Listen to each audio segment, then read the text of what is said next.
कि आपको एक तप्पड़ पड़ता है वेदर का। रिहाइश का मसला होता है, ज़्यादातर लोग जो मुझसे कॉन्टैक्ट करते हैं, तो हर जगह पर जॉब कट्स आ रही हैं। ट्रकिंग इंडस्ट्री में भी लोग फारिग बैठे हुए हैं।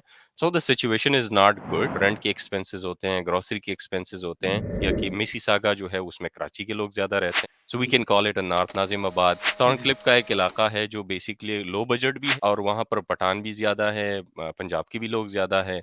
तो वो भी एक गुड स्टार्टर हो सकता है जो लोग टोरंटो आना चाहते हैं। हेलो एंड अस्सलाम वालेकुम पाजीज एंड बाजीज। तो अड्डा अपना मेजबान अली जन्नत all the way from Canada. आज मेरे साथ मौजूद हैं मशहूर व्लॉगर मोहम्मद इमरान साहब हमें ज्वाइन कर रहे हैं और आज हम उनसे पूछेंगे कनाडा के बारे में, यहाँ की ग्राउंड रियलिटीज क्या हैं। और चूंकि आप भी उनकी वीडियोस देखते रहते हैं और उनसे मजीद इंफॉर्मेशन लेते हैं, क्योंकि लोगों को वो गाइड भी करते हैं और हेल्प आउट भी करते हैं, तो उनसे हम पूछते हैं कि उनका अब तक का कनाडा का एक्सपीरियंस कैसा है। अस्सलाम वालेकुम इमरान साहब, कैसे हैं आप? वालेकुम सलाम अली भाई, अल्हम्दुलिल्लाह। आप सुनाएँ? Thank you so much for giving me the opportunity. Yeah thank you very much, pleasure. सबसे पहले शुक्रिया अदा करना चाहूंगा आपका कि आपने अपना कीमती वक्त मुझे इनायत किया है। आपके यहाँ मौसम कैसा है? मौसम कनाडा का एज़ यूजुअल बर्फानी, तूफ़ानी। मॉन्ट्रियल में कल से हमारा तूफ़ान हम फेस कर रहे हैं। So far we have accumulated about 25 centimetre of snow. So so आज का मॉन्ट्रियल का दिन मवाजना आप अल्बर्टा से नहीं कर सकते या सस्कचुआन से नहीं कर नो, नो, बिल्कुल, सकते। बिल्कुल, वो तो नहीं कर सकते। लेकिन अगर ईस्टर्न साइड पे हम देखें तो ऑब्वियसली कैलगरी का वेदर थोड़ा-सा हार्श है, मैनीटोबा, सस्कचून का उससे भी थोड़ा-सा हार्श है। लेकिन हम्म, अगर ईस्टर्न साइड पे देखें, so compare to Toronto, Montreal में स्नो ज़्यादा पड़ती है और मौसम ठंडा भी होता है। सही। इमरान भाई अपने बारे में बताइए, आपके व्लॉग्स तो हम देखते रहते हैं। कितना अरसा हो गया है आपको कनाडा में, और कनाडा आपकी नज़र में कैसा मुल्क है? आई केम इन अर्ली 2016, जनवरी 2016 में मैं आया था। माशाल्लाह। So it was around -15 average temperature जो होता है।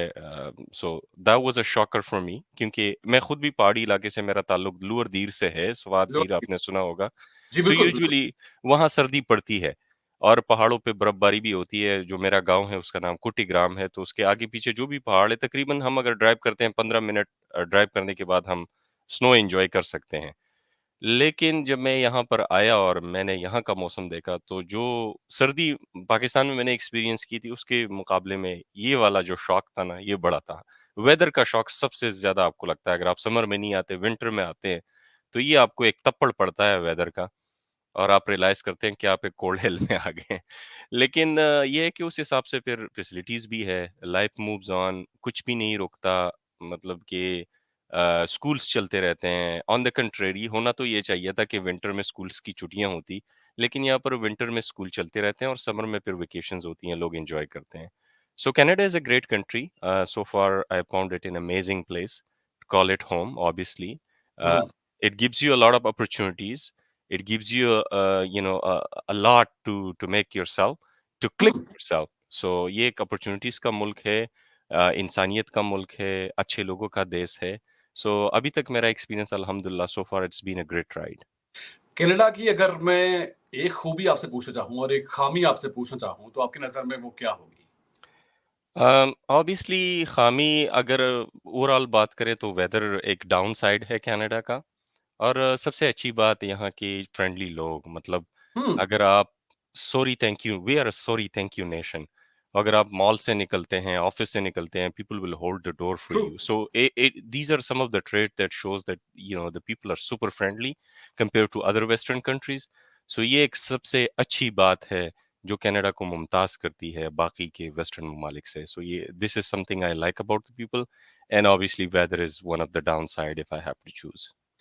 अच्छा, मौसम की आप बात कर रहे हैं, वेदर की बात कर रहे हैं, तो नए बंदे को कितना टाइम लगता है एडजस्ट होने में और ये मौसम को समझने में, एनवायरनमेंट को समझने में? Honestly it doesn't take a lot of time, क्योंकि हाँ, यहाँ पर विंटर जो है वो अक्टूबर से, अर्ली अक्टूबर से शुरू होता है and it goes till the end of April. Hmm, So hmm. it gives you a lot of time to to have that experience. 6 month is it's a huge time. So आपको, और वो एक सा weather रहता है, मतलब minus में ही रहता है throughout this time. So it gives you a lot of time to adjust yourself, learn yourself. So ये कि एक ही सीजन आपके लिए काफ़ी होता है अपने आप को वेदर से एडजस्ट करने के लिए। But in order to know other stuff, I mean, in order to, engage yourself in the work hmm, culture, work ethics, और society में अपने आप को integrate करने के लिए, that would take a lot of time. So you would have to obviously take some pain, engage in the society. या that's क्योंकि ट्रू। अगर आप सिर्फ काम 9 to 5 काम करते हैं, काम पे भी जाते हैं, और आजकल काम भी ज़्यादातर रिमोट है, या हमारे लोग जब आते हैं तो या तो उबर में फँस जाते हैं, या फिर देसी जो स्टोर्स वगैरह रेस्टोरेंट उसमें फँस जाते हैं। That doesn't give you the opportunity to mingle and to learn new culture and to integrate yourself with the Canadian society. Hmm, So obviously अगर आपने integrate करना है, adjust yourself, you have to work in different places, engage with different people, volunteer आप करें, different activities यहाँ available होती है, जैसे कि आपको भी पता है Canadians volunteerism पे बहुत ज़्यादा focus करते हैं। मतलब मिसाल के तौर पर अगर आप जॉब के लिए भी अप्लाई करते हैं, अगर आपकी सीवी में कोई volunteer contribution है, they would look really positive on that. So, and that also give you an opportunity to, meet and greet new people.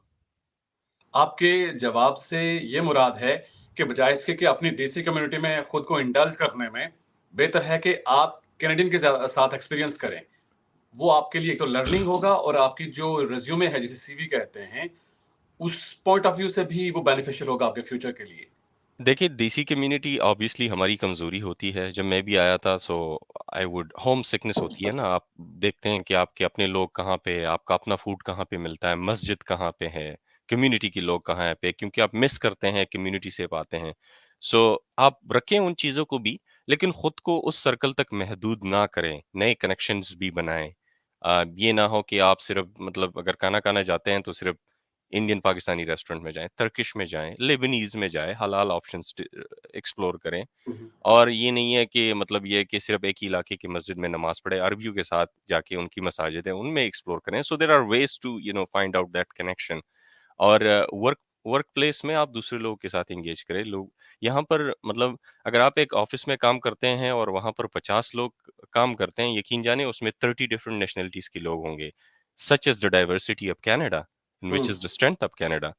सो अगर आप उन 30 में 10 लोगों के साथ भी इंटरैक्ट करते हैं, you are interacting with 10 different nationalities and 10 different culture, 10 different languages.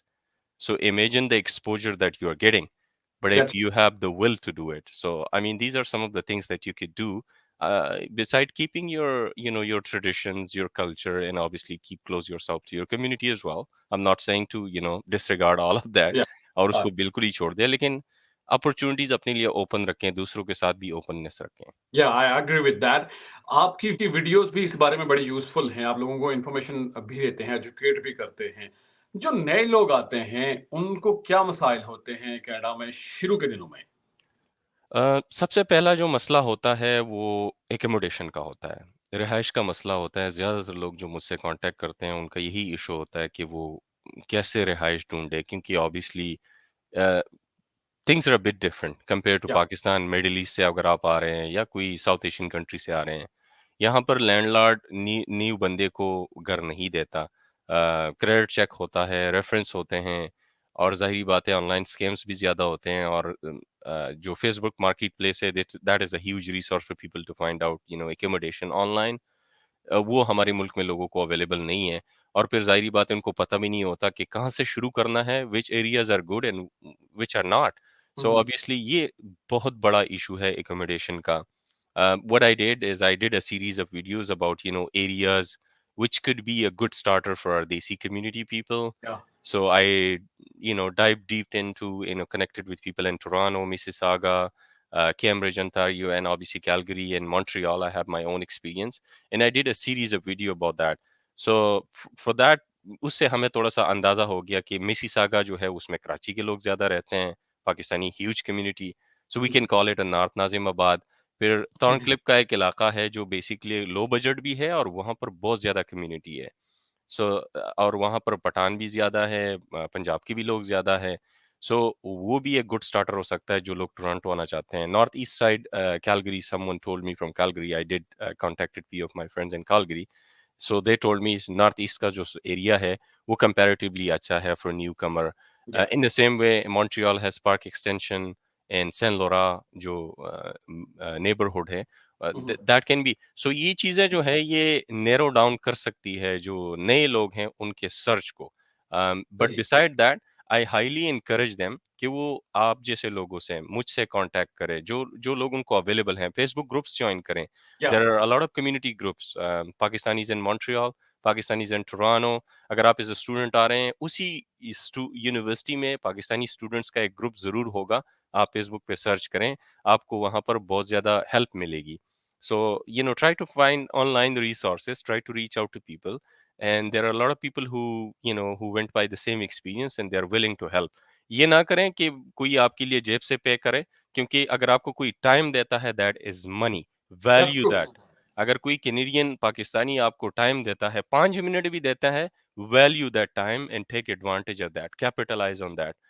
ये ना करें कि सारी चीजें उस पे छोड़ दे के भाईजान आप पे कर दें, मैं कर दूंगा, क्योंकि ये जो चीजें फिर डिस्करेज करती है, क्योंकि यहाँ पर लोग जो है वो बहुत ज़्यादा बिज़ी है, लाइफ़ बहुत फ़ास्ट है, जब आप खुद आते हैं, आप एक्सपीरियंस करते हैं, फिर आपको अंदाज़ा होता है। सो पाकिस्तान में बैठकर अगर आप किसी से हाई एक्सपेक्टेशन रखते हैं, वो ना रखें। अगर कोई आपको टाइम और गाइडेंस दे रहा है, वैल्यू दैट। तो इमरान भाई, कनाडा के बारे में ये खबरें भी हैं कि रिसेशन है, जॉब्स नहीं मिल रही, मसाइल हैं, रिहाइश का मसला है। क्या कहेंगे आप जो नए आने वाले लोग हैं या ख्वाहिशमंद हैं कनाडा आने के, उनके लिए आप क्या कहना चाहेंगे? देखिए जी, it's true. There is a silent recession going on. Government के जो आदाद-ओ-शुमार हैं, वो उसको एडमिट नहीं कर रहे हैं। वो कह रहे हैं कि हमने सक्सेसफुली अवॉइड कर लिया, लेकिन जो इंडिपेंडेंट इकोनॉमिस्ट हैं, they are of the opinion कि देयर इज़ अ रिसेशन, और उसका सबूत ये है कि जॉब कट्स हो रही है। आज ही हमने पढ़ा कि सीबीसी, जो कि कैनेडियन ब्रॉडकास्ट कॉर्पोरेशन है, जो सबसे बड़ा टैक्स पेयर के पैसों से चलने वाला मीडिया कॉर्पोरेशन है, जिस तरह हमारा पीटीवी है, उन्होंने भी अपने वर्कफोर्स में 10% कटौती का ऐलान कर दिया है।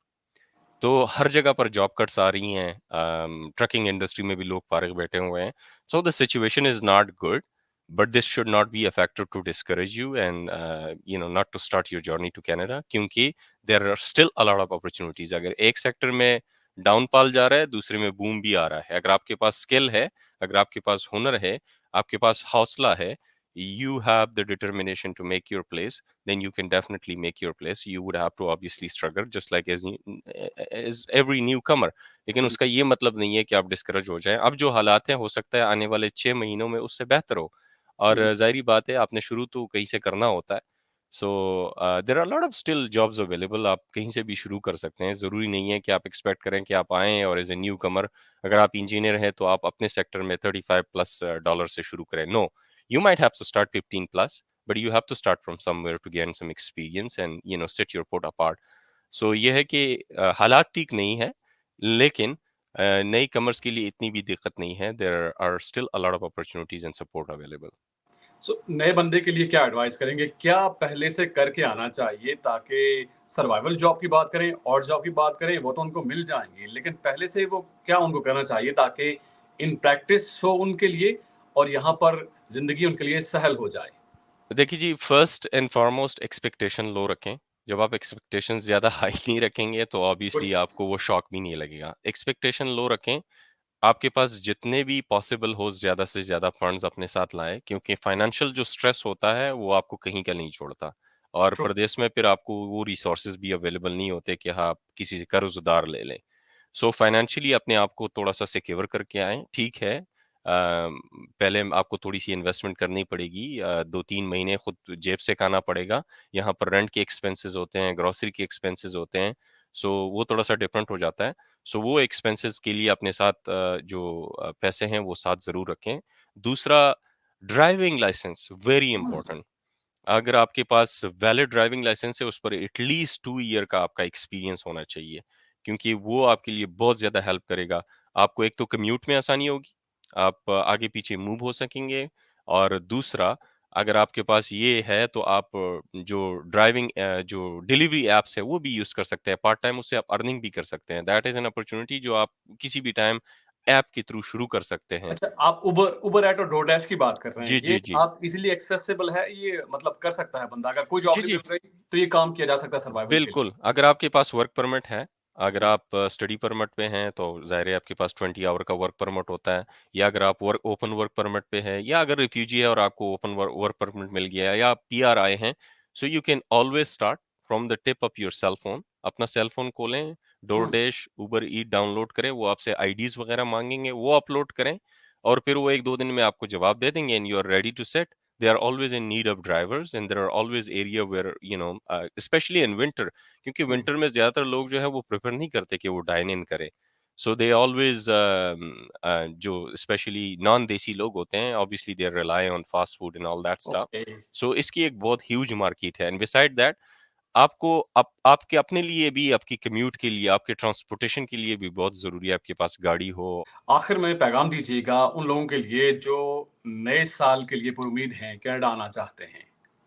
देखिए जी, it's land of opportunity. So plan your travel, start your journey, and don't think about if there are any pros and cons. Just believe in yourself and believe in Allah, and it's a huge land. ये बहुत बड़ा मुल्क है, और अभी आबाद होने को इसमें बहुत ज़्यादा अपॉर्चुनिटीज़ हैं। लेकिन एक ये है कि हुनर अपने साथ रखिए। नीम हकीम खतरे जान वाले जैसे लोगों के लिए यहाँ पर कोई अपॉर्चुनिटीज़ नहीं है।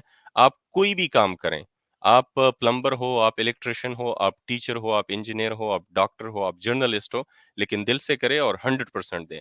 आपको यकीनन यहाँ पर क्लिक करने का मौका मिलेगा, और आपको एक बेहतरीन ज़िंदगी स्टार्ट करने के लिए कनाडा एक बेहतरीन मुल्क है। So I encourage everyone to apply and take their chances. जी, इमरान भाई बहुत-बहुत शुक्रिया आपके कीमती वक़्त का। Thank you very much. Thank you so much Ali भाई।